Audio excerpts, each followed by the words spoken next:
तो फिल्म की शुरुआत सिटी और उसकी बेटी लैला से होती है, जो दोनों मॉर्टिशियंस हैं, यानी ये दोनों मुर्दों को नहलाने का काम करती हैं। इस टाइम भी ये दोनों यही काम कर रही थी, लेकिन लैला बहुत ज्यादा डर रही थी क्योंकि इस टाइम जो लेडी इनके सामने मरी हुई थी उसकी बॉडी पे बहुत ही अजीब और डरावने कट्स थे। उसके मुंह पे भी बहुत गहरा जख्म था। उसके चेहरे और कमर की हालत तो बहुत ज्यादा खराब थी। ये लोग जैसे ही उसके ऊपर पानी डालती हैं तो एक बहुत अजीब काम होता है, उस मरी हुई औरत की आंखें एकदम से खुल जाती हैं और फिर सीन यहीं से कट होकर हमें कुछ अरसे पहले का सीन दिखाया जाता है। ये सब लोग मिसेस ज़ेता के घर पार्टी पे थी, जिन्होंने अपने बेटे की बर्थडे पार्टी रखी हुई थी। इसी पार्टी में सिटी और उसकी सारी दोस्तें भी आई हुई थी, जो सब काफी परेशानी दिख रही थी।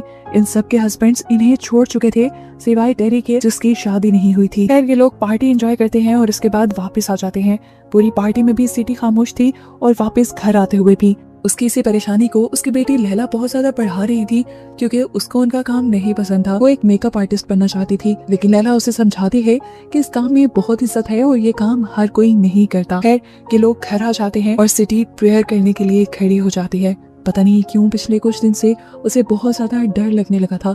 अभी भी जैसे ही उसने प्रेयर शुरू की तो उसे ऐसे लगा कि जैसे कोई स्पिरिट उसके पीछे प्रेयर पढ़ने लगी हो।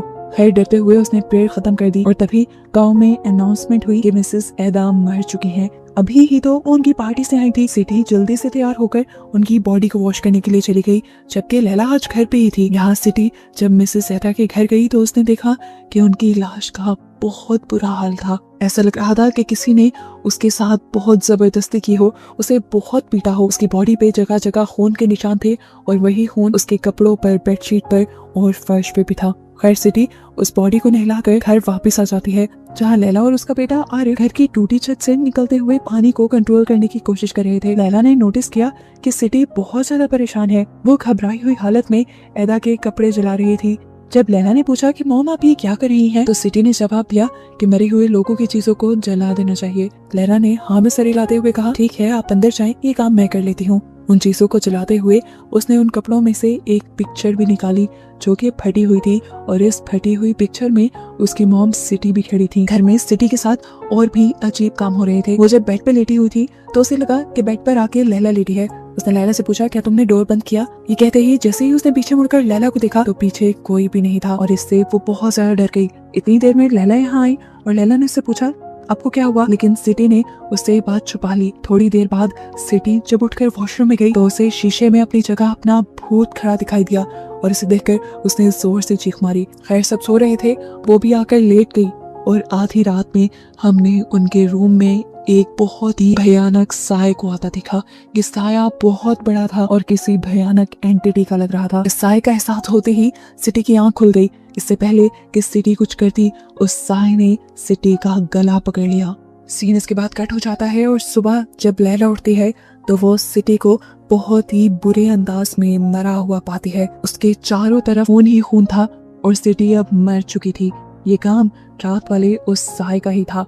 अपनी मॉम की अचानक मौत से लैला और आरिफ पूरी तरह टूट गए थे। इस पूरे गांव में सिटी और लैला के अलावा कोई भी मोर्टिशियन नहीं था, तो अब लैला को अपनी मॉम को खुद ही नहलाना था। अब टाइम हो जाता है सिटी को नहलाने का। लैला उसे नहलाने के लिए आती है। वो टूटी हुई थी। वो जैसे ही पहली मर्तबा सिटी के ऊपर पानी डालती है तो उसकी भी आंखें अचानक से खुल जाती हैं। ये देखकर लैला डरी नहीं और उसने सिटी से कहा, तुम अपनी मौत को एक्सेप्ट कर लो, तुम मर चुकी हो, आंखें बंद कर लो। ये कहकर उसने सिटी की आंखें बंद कर दी और फिर जब दोबारा उसे नहलाना शुरू किया तो एकदम से उसका मुंह खुल गया। उसके मुंह में कोई अजीब चीज थी। लैला ने जब उसके मुंह में हाथ डालकर देखा तो उसके मुंह में एक नुकीली वार का टुकड़ा था। ये कहाँ से आया था? खैर लैला ये वार रख लेती है और सिटी को नहलाने के बाद उसका फ्यूनरल हो जाता है।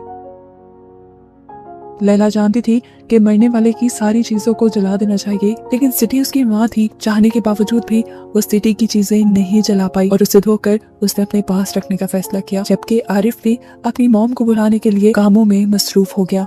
आज लैला घर पे ही थी तो तभी सिटी की दोस्त ने उसका पता करने के लिए आ गई और उन्होंने जाकर देखा कि लैला उसी बेड पे लेटी हुई थी जिस बेड पे सिटी की मौत हुई थी और उसी बेडशीट पे बहुत ज्यादा सिटी का खून लगा हुआ था। ये देखकर इससे पहले कि ये औरतें लैला से कोई सवाल करती, लैला जल्दी से इन औरतों को बाहर निकाल कर दरवाजा बंद कर देती है और इनके किसी सवाल का जवाब नहीं देती। लेकिन अब ये समझ गई थी कि सिटी की मौत भी कोई आम चीज नहीं थी, कोई आम मौत नहीं थी। उसकी मौत के पीछे भी कोई राज था। ये सारी दोस्तें आपस में बैठी ये बात कर रही थी। इनकी एक दोस्त टेरी को लग रहा था कि एदा और सिटी दोनों किसी कर्स की वजह से मारी गई हैं, क्योंकि दोनों की मरने से पहले उनकी बेडशीट्स पर खून लगा था। ये बात करते हुए अचानक से एक औरत की फिंगर भी कट जाती है एक स्केल से। खैर, रात को सिटी की सोल के सुकून के लिए ये सब प्रेयर करने के लिए इकट्ठा हुए थे। प्रेयर करते हुए लैला को अजीब सा डर लग रहा था, हालांकि यहाँ पे बहुत सारे लोग थे। उसे प्रेयर करते हुए एकदम से सिटी और एदा का भूत नजर आया और उसी टाइम यहाँ की लाइट चली गई और लैला की चीख निकल गई। यहाँ के लीडर ने सबको रिलैक्स करवाया और कहा कि कैंडल्स लेकर आओ, कैंडल लाइट्स में हम प्रेयर्स कंप्लीट करेंगे। प्रेयर्स जैसे ही दोबारा शुरू होती है तो दोबारा लाइट आ जाती है और लैला को एक और मर्तबा सिटी और एदा के भूत के साथ एक और भूत भी नजर आता है। उस लेडी का जो थी तो उनकी मॉम की फ्रेंड, लेकिन वो अभी जिंदा थी। ये देखकर लैला बहुत ज्यादा परेशान हो गई और ये जान गई कि अगली मौत अब इसी लेडी की होगी। परेशानी में प्रेयर्स खत्म करके वो घर वापस आ गई। घर आने पर अब उसकी मॉम का भूत उसे बहुत ज्यादा हॉन्ट कर रहा था। उसने देखा कि उसकी मॉम प्रेयर कर रही है, हालांकि वो जानती थी कि उसकी मॉम मर गई है। अपने डर को कम करने के लिए वो भी प्रेयर करने का फैसला करती है और जैसे ही प्रेयर मैट के ऊपर खड़ी होती है तो उसके पाँव में कोई नुकीली चीज छुप जाती है। उसने जब निकाल कर देखा तो ये वही वायर का टुकड़ा था जो सिटी के मुंह से निकला था। अभी वो इस वायर के टुकड़े को ही देख रही थी कि किसी घूस ने पीछे से उसका मुंह पकड़ लिया और वो चीख भी नहीं मार पाई। यहाँ सीन कट होता है और अब उस लेडी को दिखाया जाता है जिसका भूत लैला ने अभी कुछ देर पहले देखा था। वो लेडी अपने बेटे के साथ बैठी बातें ही कर रही थी कि अचानक उसे रूम से अलमारी की खुलने की आवाज आई। वो उठकर उसे चेक करने गई तो वहाँ कोई नहीं था। अब जब उसने कबर्ड खोलने की कोशिश की तो कबर्ड खुल नहीं रही थी, जैसे वो जाम हो गई हो। वो इस कबर्ड को छोड़कर जैसे ही बाहर आने लगी तो एकदम से कबर्ड खुद ही खुल गई। उस औरत को ये सब अजीब लग रहा था। बाहर बैठा उसका बेटा भी ये नोटिस कर रहा था। वो अब अलमारी को खोलती है और जैसे ही कुछ देखने के लिए कपड़े साइड पे करती है तो एकदम से दो डरावने हाथ आकर उसकी गर्दन पकड़ लेते हैं और दम घोट के उसे मार देते हैं। उसके बेटे ने देखा था कि उसकी माँ तड़प तड़प कर मर गई और उसके मुंह से भी खून निकला। इसकी भी मौत बिल्कुल सिटी और एदा जैसी ही थी। 3 दिन में 3 मौतों का सुनकर अब पुलिस भी यहाँ पहुँच जाती है। ये तीनों औरतें जो मरी थी ये आपस में बहुत ज्यादा क्लोज फ्रेंड्स भी थी। पुलिस को लगता है कि इनके मरने के पीछे जरूर कोई राज है जिसे इन्वेस्टिगेट करना जरूरी है। पर इस औरत का बेटा हर किस्म की इन्वेस्टिगेशन से मना कर देता है क्योंकि उसने अपनी मॉम की मौत अपनी आंखों से देखी थी और वो पुलिस ऑफिसर से कहता है कि उसमें ऐसा कुछ एबनॉर्मल नहीं था जिसके बारे में मैं आपको कंप्लेन करूं। वो बस रिक्वेस्ट करता है कि गांव वाले किसी तरह लैला को यहाँ ले आए जो उसकी मॉम को नहला दे और उसके बाद उसकी बॉडी को दफन कर दिया जाए। लेकिन लैला अपने घर पर सो रही थी। वो आज उस लेडी को नहलाने नहीं जाना चाहती थी, हालांकि बहुत लोग उसे बुलाने के लिए आ चुके थे। इस टाइम जब उसकी फ्रेंड भी उसे लेने के लिए आई तो वो गुस्से में मना कर जाके अपने बेड पे लेट गई और इसी टाइम उसे उस लेडी का घूस नजर आ गया जो अभी मरी थी। वो लैला से कहती है हेल्प मी और उसकी आवाज सुनते ही लैला की आंखें खुल जाती हैं। बाहर भी किसी ने नॉक किया था। ये उसका भाई आरिफ था जिसने बताया कि उस लेडी का बेटा तुम्हें लेने के लिए आया है और इस टाइम लैला उसके साथ जाने के लिए मान गई। अब लैला उसे नहलाने के लिए खड़ी हो जाती है। उसके जिस्म पे अजीब लाल और नीले धब्बे थे जो उसकी बॉडी को बहुत ज्यादा भयानक बना रहे थे। लैला ने जैसे ही पहली मर्तबा पानी उसके ऊपर डाला तो एकदम से वो लाश उठ के बैठ गई और अपने पेट पे हाथ मारने लगी। लैला बुरी तरह डर चुकी थी। खैर, लैला अब इस डेड बॉडी को वापस लिटाती है और उसके पेट पे देखती है जहाँ पर बहुत बड़ी वैसी ही नुकीली वायर थी जैसी उसकी मॉम के मुंह से निकली थी। इसे खींच के निकालते हुए लैला बहुत ज्यादा डर गई। खैर, ये वायर निकालने के बाद उसने साइड पे रख दी और फिर से वो डेड बॉडी को वॉश करने लगी और ऐसा करते हुए बार बार ये डेड बॉडी अपनी आंखें खोल रही थी। अपना काम खत्म करने के बाद लैला के कानों में उस औरत की आवाजें गूंजने लग जाती हैं जो बार बार हेल्प मी चिल्ला रही थी। ये सारी चीजें जो अब लैला ने देखी थी और लैला के साथ हो चुकी थी, उनसे लैला ने अंदाजा लगाया कि अभी जो तीनों मौत हुई हैं इन तीनों के पीछे जरूर कोई एक सी वजह है जिनका पता चलाने के लिए वो अगले दिन इसी लेडी के बेटे के पास जाती है। वो उसको सारी बात बताती है कि किस तरह इन तीनों का मरना नॉर्मल नहीं था। ये बात वो भी जानता था। उस लड़के ने कहा मुझे पता है मैंने अपनी मॉम के साथ जो हुआ वो अपनी आंखों से देखा है। उन्होंने जैसे ही उस दिन कबर्ड खोली थी तो अंदर से 2 हाथ निकले थे, जिन्हें देखकर उन्होंने नूर बोला था। साफ मतलब है कि नूर का इन तीनों मौतों से कोई ना कोई कनेक्शन है। वो अब लैला को एक पिक्चर भी दिखाता है जिसमें वो सारी लेडीज खड़ी थी, सिटी के सारी फ्रेंड्स और नूर भी। समझ तो लैला को भी आ रहा था कि नूर का इन तीनों मौत से कोई ताल्लुक है, लेकिन कैसे, क्योंकि वो तो खुद पहले मर चुकी है। अपने सवाल ढूंढने के लिए वो मिसेस एडा की कब्र खोदती है, जिसकी सबसे पहले मौत हुई थी और जिसे वॉश किया था सिटी ने। उसकी कब्र खोदने पर उसके पाँव में भी उसे वैसी ही नुकीली वायर मिलती है जैसी उसको अपनी मॉम के मुंह से और दूसरी औरत के पेट से मिली थी। इससे ये चीज कंफर्म हो गई थी कि वाकई मिसेस एडा की भी मौत उसकी मॉम और उस लेडी जैसे ही है और उसका ताल्लुक भी नूर से ही है। अभी वो यही सब सोच रही थी कि अचानक उसे फील हुआ कि उसके इर्द गिर्द बहुत सारी लाशें इकट्ठी हो गई हैं जो उसे डराना शुरू कर चुकी थी। वो घबरा कर यहाँ से भाग जाती है बिना मिसेस एडा की कब्र को बंद किए, और सुबह होने पर गाँव में ये खबर फैल जाती है कि किसी ने मिसेस एडा की कब्र को खोद कर उसकी बेइज्जती की है। जबकि सुबह को हम लैला को मिसेस एडा के घर पे देखते हैं। वो एडा के घर सबूत इकट्ठा करना चाह रही थी, यही ढूंढना चाह रही थी कि क्या इस सब के पीछे नूर है, और अगर नूर है तो उसका ताल्लुक कैसे है। उसे यहाँ पर पिक्चर्स मिली जिसमें नूर उनके साथ ग्रुप में खड़ी थी।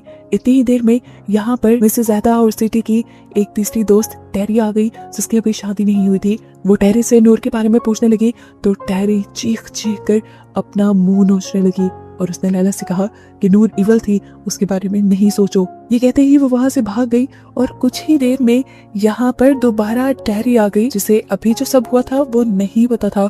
मतलब इससे पहले जो टेरी को हमने देखा था वो या तो लैला का वहम था या फिर कोई भूत। घर पर लैला के भाई को उसके बेड के नीचे से वो टूल मिल जाता है जिसकी मदद से लैला ने कब्र खोदी थी, और वो लैला से पूछने लग जाता है क्या ये काम तुम्हारा ही है। लैला के हाँ में सर हिलाने पर उसका भाई उसे डांटने लगा था और उसे कहता है तुम्हें ये सब नहीं करना चाहिए था। तब लैला ने उसे वायर का टुकड़ा दिखाया जो अभी वो मिसेस एडा की कब्र से निकाल कर लाई थी। वो बताती है कि ऐसे ही वायर का टुकड़ा सिटी की मुंह से भी निकला था और उनकी दूसरी फ्रेंड के पेट से भी निकला था, यानी इन तीनों का आपस में कोई ताल्लुक है और ये सारी मौत एक दूसरे से लिंक कर रही हैं। मुझे अब यकीन आ चुका है कि इन सब की मौत किसी कर्ज की वजह से हुई है।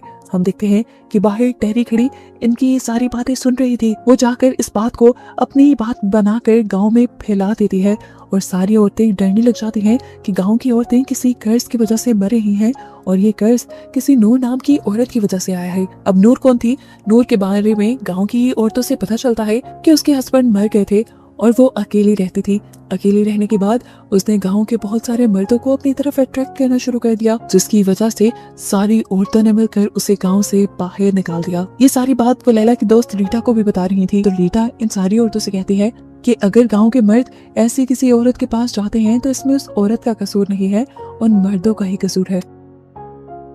जैसे ही लैला को ये बात पता चलती है कि कर्ज वाली बात पूरे गांव में फैल गई है तो वो टेरी के पास आकर उस पर गुस्सा होने लग जाती है और कहती है मैं जानती हूँ ये बात तुमने ही पूरे गांव में फैलाई है, ये करने की जरूरत ही क्या थी। अभी वो बहस से कर रहे थे कि यहाँ पर पुलिस ऑफिसर आ गए जो यही करीब से गुजर रहे थे। वो लैला को समझाते हैं देखो लैला, ये जो भी बातें हो रही हैं गलत है। नूर तो काफी सालों पहले ही मारी गई थी और नूर का इन तीनों मौतों से कोई ताल्लुक नहीं, तो नूर को इन चीजों से ना ही छोड़ा जाए तो अच्छा है। लेकिन हाँ, वैसे ही 3 मौतें बहुत ज्यादा सस्पिशियस हैं। वो लैला से कहते हैं अगर तुम्हें इस बारे में कुछ भी पता चले तो तुम सबसे पहले आकर पुलिस में रिपोर्ट करना। पुलिस ऑफिसर्स के यहाँ से चले जाने के बाद नूर नोटिस करती है कि टेरी की हालत खराब हो रही है। उसे कभी नूर की सोल पोसेस करने लगी थी और कभी उन औरतों की जो मर चुकी थी। नूर बताती है कि इन सब औरतों ने मिलकर मुझ पर इनके हस्बैंड्स को चुराने का इल्जाम लगाया, हालांकि मैंने ऐसा कुछ नहीं किया था। लैला दिखती है कि अभी भी वो मरी हुई औरतें दोबारा मरकर भी नूर के ऊपर वही इल्जाम लगा रही थी। लैला ये सारी चीजें सुनकर कंफ्यूज भी हो गई थी, लेकिन काफी सारी कहानियां उसे पता चल भी गई थी। थोड़ी देर में जब टेरी ठीक हो जाती है तो लैला अपने घर वापस आ जाती है। घर पर भी वो नूर की फोटोज और उन वायर्स के टुकड़े इकट्ठे कर रही थी जो उसे सारी डेड बॉडीज के पास से मिले थे, कि देखकर उसका भाई बहुत ज्यादा परेशान हो जाता है और उसे मना करता है कि जो सब तुम कर रही हो वो मत करो। उसकी बात सुनकर लैला उससे कहती है नहीं, मैं नहीं रुकूंगी, हमारी मॉम को किसी ने मारा है और मैं उसका पता चला कर रहूंगी। रात हो जाती है, लैला सोने के लिए लेट जाती है और रात होने पर हम देखते हैं कि वही साया जिसने सिटी और बाकी सारी औरतों को मारा था वो अब लैला के भी पास आ रहा था। उस साय ने लैला का गला पकड़ लिया और गला दबाकर लैला को मार दिया, जिसके बाद लैला का फ्यूनरल हुआ और हम लैला को अब उसकी कब्र में देख रहे थे। जहाँ उसे होश आया और एकदम से वो उठ भी गई और हमें पता चला ये सब लैला का बस एक डरावना ख्वाब था। उठते ही वो भागकर अपनी दोस्त के घर जाती है तो वहाँ उसे टूटी टाइल के नीचे से कुछ चीजें मिलती है। ये कुछ पिक्चर्स थी उन सारी औरतों की जो मर रही थी, जो पहले आपस में दोस्त थी और इनके पीछे कुछ बाल वगैरह भी लगे थे, ऐसे जैसे इन पिक्चर्स के जरिए कोई जादू करने की कोशिश की जा रही हो। और इन्हीं पिक्चर्स को देखते हुए लैला ये समझ गई कि रीटा असल में कोई और नहीं बल्कि नूर की ही बेटी थी जो मर गई थी।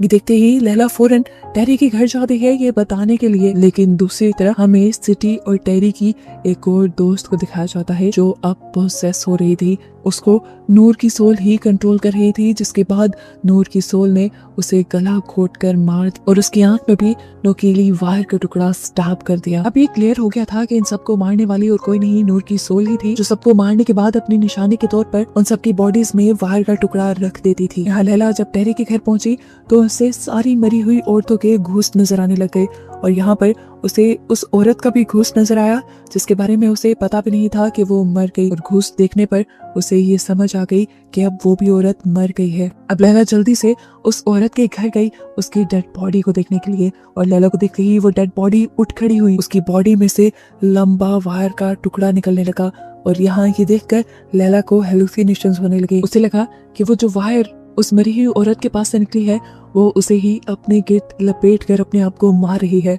जिससे उसे बहुत ज्यादा दर्द भी हो रहा था और वो नीचे फर्श पे गिरकर तड़पने लगी। अब जैसे ही पुलिस ऑफिसर उस औरत की मौत का पता चलते ही उसके घर पर आए तो उन्होंने जमीन पे लेटी हुई लैला को तड़पते हुए देखा, लेकिन ऑफिसर को देखते ही लैला खड़ी हो गई और ठीक हो गई, ऐसे जैसे उसे कुछ भी ना हुआ हो। पूरे मोहल्ले के लोग भी यहाँ पर इकट्ठे हो गए थे और यहाँ पर रीटा भी आई हुई थी, जिसे देखकर उसने पुलिस ऑफिसर से कहा यही है जिसकी वजह से वो सारी लेडीज मर रही हैं, ये नूर की बेटी है और इसी ने इन सबको कर्स्ड किया है। लैला जब सबके सामने रीटा को बातें सुनाती है तो रीटा उसे गले लगाकर कहती है ये गुनाह उनका है, तुम्हें उनके गुनाह पे सर लेने की जरूरत नहीं। ये कहने के बाद रीटा वहाँ से चली जाती है और लैला को तो समझ ही नहीं आती उसने कहा क्या। लेकिन रीटा के जाने के बाद यहाँ पर सभी औरतों को दर्द होने लगा था, वो तड़पने लगी थी जैसे वो इन सारी औरतों को पोसेस कर गई हो या कर्स कर गई हो। सभी लोग समझ गई कि इन लोगों के साथ जो कुछ भी हो रहा था वो रीटा की वजह से ही हो रहा था, इसलिए ये औरतें बेकाबू हो गई और रीटा के घर घुसकर उन्होंने रीटा को बालों से पकड़ते हुए खींचकर घर से बाहर निकाल लिया। बाहर निकलते ही रीटा चिल्लाकर बताती है कि तुम लोगों को मेरी मॉम को तकलीफ देने की ही सजा मिल रही है। और सीन्स फ्लैशबैक में चले जाते हैं और हमें दिखाया जाता है कि असल में नूर के साथ हुआ क्या था। असल में सिटी, एदा और सिटी के ग्रुप की सारी लड़कियों के हस्बैंड्स नूर के पीछे पड़ गए थे। नूर की ही वजह से इन सारी औरतों के हस्बैंड्स ने उन्हें छोड़ दिया था और यहाँ अपने हस्बैंड को बुरा भला कहने के बजाय इन सभी औरतों ने नूर को ही बुरा भला कहना शुरू कर दिया। उन्होंने नूर को घर से बाहर निकाला, घसीटते हुए और नुकीली वायर से बांधते हुए उसे खूब टॉर्चर किया, खूब मारा। इस टॉर्चर करने में सिटी की मॉम, एदा, वो सारी औरतें आगे आगे थी जो अभी मर चुकी थी। नूर इसीलिए इन सबको मारने के बाद नोकीली वायर्स उनके ऊपर रखती थी क्योंकि उसे भी नोकीली वायर्स से दर्द देकर मारा गया था। सीन्स दोबारा प्रेजेंट में आते हैं जहाँ पर हम देखते हैं कि रीटा सबसे जुनून में आकर बात कर रही है। वो सबको कहती है कि मैं तो अपनी मॉम की मौत का बदला नहीं ले पाई, लेकिन अच्छा है कि मेरी मॉम ने मरने के बाद आप सब लोगों से अपनी मौत का बदला ले लिया। ये सारी बातें सुनकर ये औरतें दोबारा से रीटा को मारने लग जाती हैं। लैला दूर खड़ी ये सब कुछ देख रही थी और तभी उसकी मॉम की घूस्ट उसके पास आ जाती है और उसे ये सब बंद करने को कहती है। लैला भी जान गई थी कि ये सब ठीक नहीं हो रहा, रीटा को मारने से ये सब बंद नहीं होगा, इसीलिए वो सभी औरतों को रोकने जाती है, लेकिन औरतें उसे भी रीटा के साथ ही मारना शुरू कर देती हैं। ये देखकर लैला का भाई लैला को बचाने आता है, लेकिन एक औरत का स्टिक उसके सर पे लगने की वजह से यहाँ पर उसकी भी मौत हो जाती है। ये देखते हुए सारी औरतों को एहसास हो जाता है कि वो जो कर रही थी वो बहुत गलत है, लेकिन अब देर हो चुकी थी, एक इंसान की तो मौत हो गई थी। और कुछ ही देर बाद अब ये देखते हैं कि रीटा भी मर गई है। लैला यहाँ पर अकेली बैठी रह जाती है और रोती रह जाती है कि ना वो रीटा को बचा पाई और इस सब में उसका भाई भी मर गया। खैर सीन ही से कट होता है और दिखाया जाता है कि लैला अभी भी मोर्टिशियन का ही काम करती है कि नहीं, वो मरे हुए लोगों को नहलाती है। आज जब वो एक औरत को नहला रही थी तो उसकी बॉडी से उसे एक पिन मिली और वो समझ गई कि ये औरत भी कर्स्ड है और इसे कर्ज करने वाली रीटा है। वो बनने के बाद अपनी मॉम की तरह अपना बदला ले रही है उन औरतों से जिन्होंने उसे मारा था। औरतों ने रॉड से रीटा को मारा था जिन पर पिंस लगी थी, इसीलिए वो पिंस इन औरतों की बॉडी पर छोड़ कर जा रही थी। और बस यही दिखाते हुए ये मूवी